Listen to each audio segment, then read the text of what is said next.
Orang per orang cuma nyumbang 10 miliar, negara udah triliun-triliunan. Ada orang yang cuma datang sekali seolah-olah paling bekerja.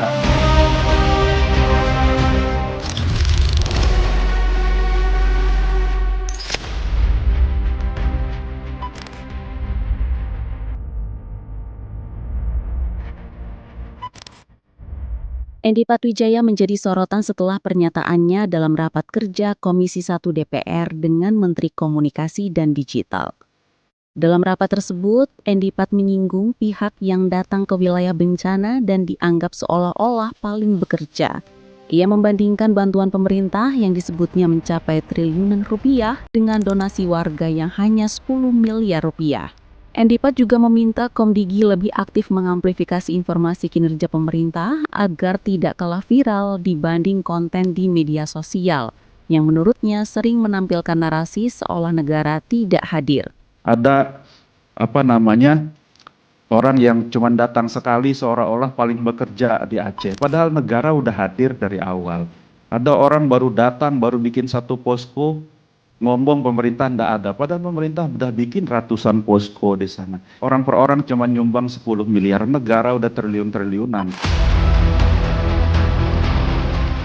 Tolol. Kalau seorang influencer bisa mengumpulkan 10 miliar dalam satu hari, itu bukan karena sok-sokan, tapi karena masyarakat yang lebih percaya terhadap influencer sendiri. Dan itu adalah bukti bahwa negara selama ini gagal membangun kepercayaan masyarakat setara dengan influencer.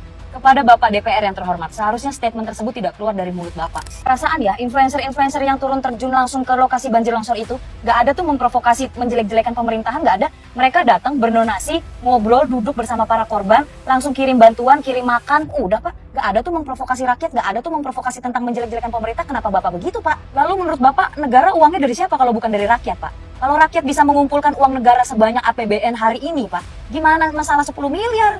Titik terendah pemerintah adalah ketika mereka merasa tersaingi oleh rakyat.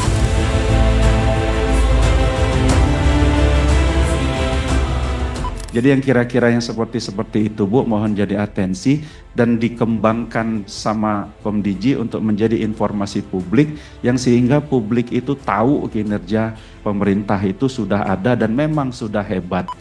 Jadi kami mohon Ibu fokus nanti ke depan Kementerian Komdigi ini mengerti dan tahu persis isu sensitif nasional dan membantu pemerintah sehingga nggak kalah viral dibandingkan dengan teman-teman yang sekarang ini sok paling-paling di Aceh, di Sumatera dan lain-lain itu Bu.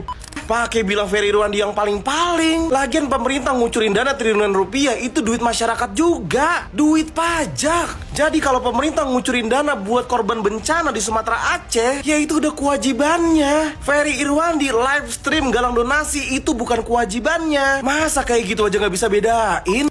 Stole the show ini pencuri adegan, mudah-mudahan hanya di tayangan. Kalau bisa memang hari-hari ini kita punya kanal khusus apa yang sudah dikerjakan oleh pemerintah, karena yang ditayang tuh yang banjir yang terus setiap hari membuat aura kepala kita juga jadi negatif.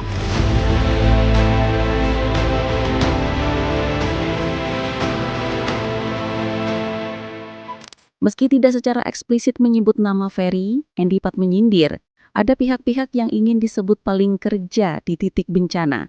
Pada akhirnya, pernyataan tersebut viral dan menjadi sorotan warganet. Pernyataan tersebut menimbulkan reaksi publik yang justru memberikan dukungan terhadap Ferry Irwandi, baik dari pengamat politik, influencer, bahkan masyarakat biasa. Menanggapi hal tersebut, Ferry Irwandi justru menyebut donasi yang berhasil dikumpulkan dan disalurkannya masih kurang. Ia pun berharap bisa melakukan hal lebih lagi dalam membantu korban bencana banjir bandang di Sumatera. Tetapi kita lihat satu hal yang justru sebaliknya, masyarakat dengan sukarela menyumbang.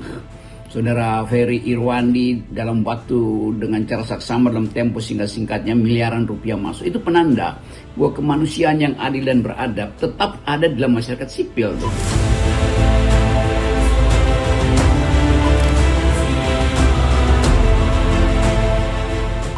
Sebaliknya pemerintah tidak peduli dengan kesosialan manusia tuh. Dan itu yang menyebabkan orang sekarang menganggap bahwa Ya lebih baik bayar pajak lewat bencana daripada ditagih oleh pemerintah. Kan itu satu hal yang memungkinkan kita mengolah batin kita untuk menilai apakah Pancasila yang sering diucapkan dalam berbagai pidato, sila kedua kemanusiaan adil dan beradab, sila kelima keadilan sebagai seorang itu dimengerti oleh pemerintah apa tidak dong?